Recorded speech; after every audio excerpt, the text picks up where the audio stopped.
Hello and welcome to A Brit Reacts to Bollywood, and I want to say to all of you, wherever you are, Happy New Year. Namaste, Assalamu Alaikum, Sat Sri Akal Ji, Vanakam, all the greetings to you and yours, wherever you are, whoever you are. And I've really enjoyed looking at VYJAYANTHIMALA in this period. She is more than I realised and more than I expected in terms of her contribution, let's say, to the Indian film industry and her exceptional abilities and just the level of quality that these films had.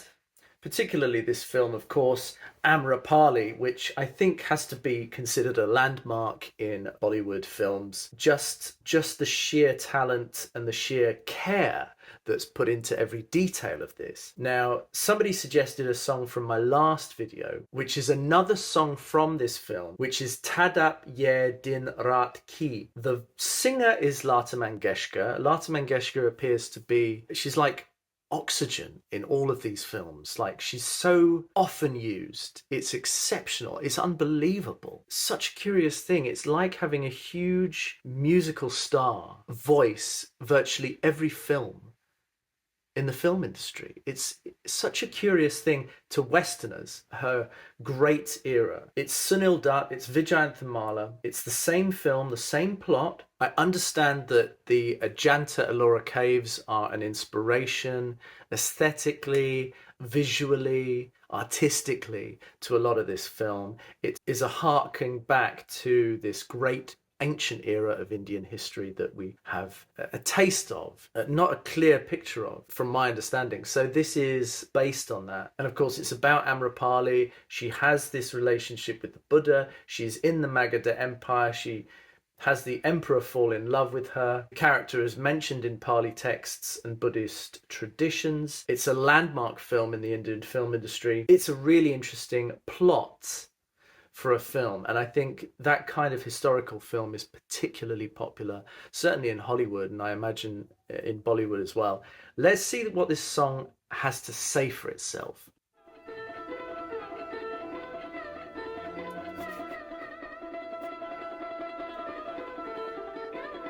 Love this sweeping shot. Look at that. That's stunning.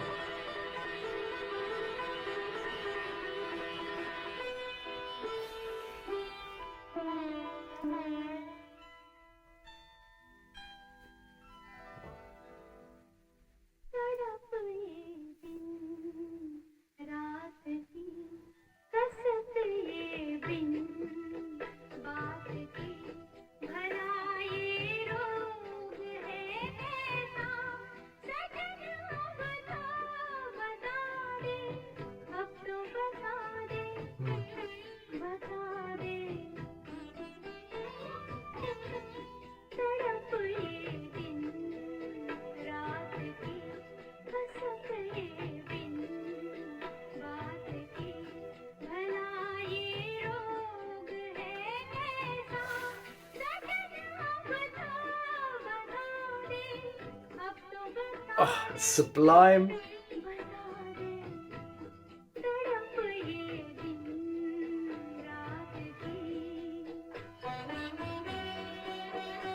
His look is iconic.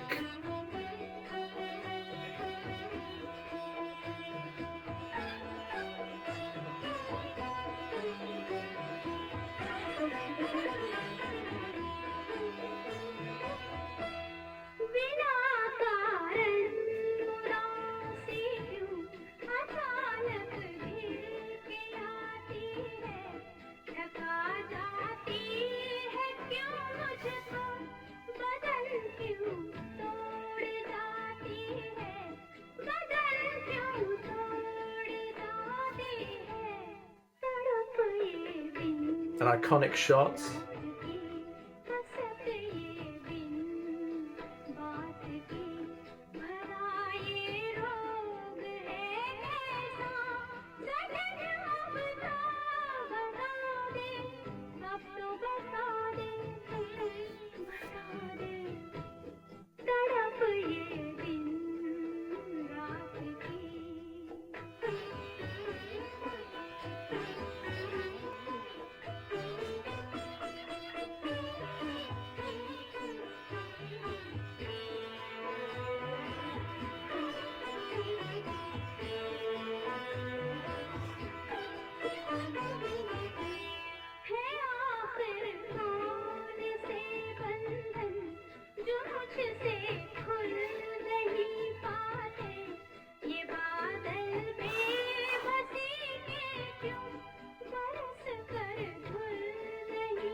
Look at that.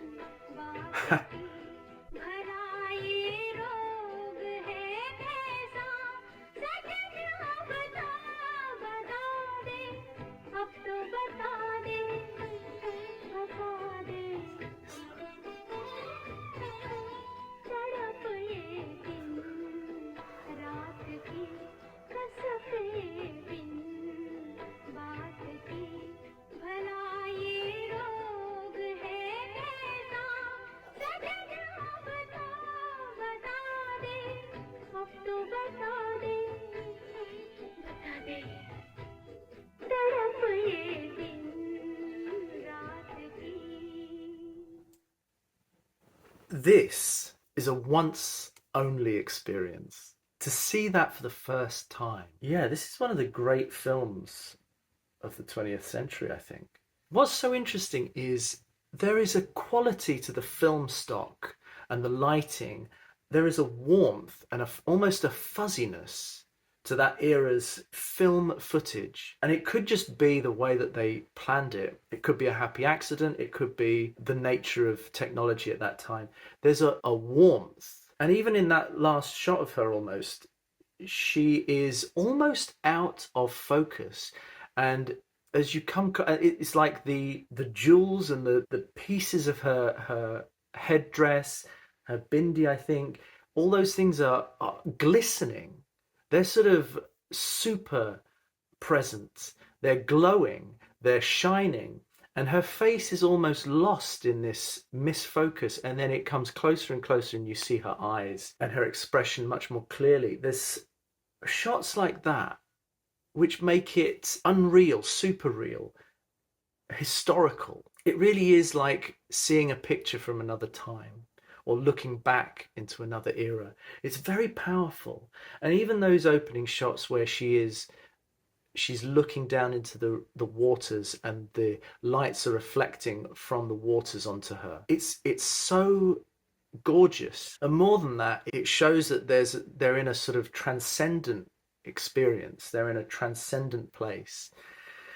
They're experiencing something powerful together. And his mere presence, his look. I know that it was used in the film Om Shanti Om, where they used old footage to pretend that a character was in that era.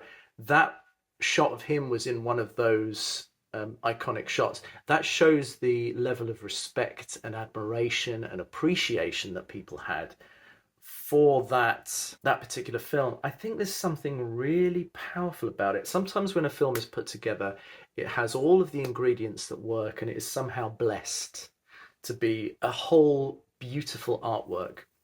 And this is one of them. I really feel that about this.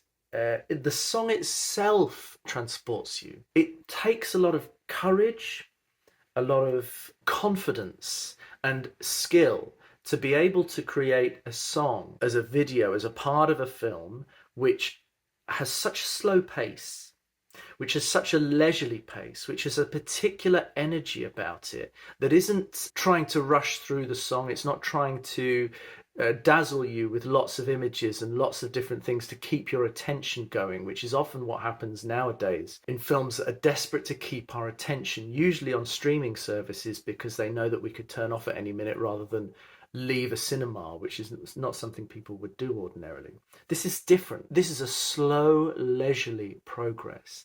And you can feel it in the song, and you can also feel it in the shots, the way that they're paced, the way that they glide across the set, across the characters, across their movements, their expressions, their experience in the story. It's remarkably, confidently and beautifully crafted.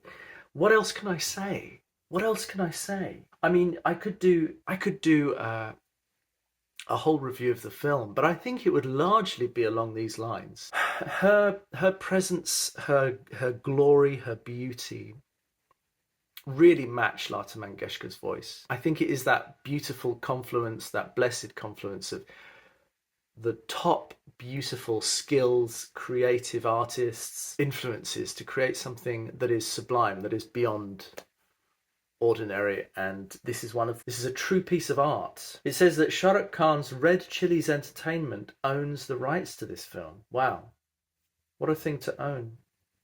The music was Shankar Jaikishan. Deepika Padukone in Om Shanti Om danced as Vijayanthamala's character, but then she was removed from the frames as Deepika was playing an actor of the 70s. Wonderful. Lek Tandon. Wonderful. What else can I say?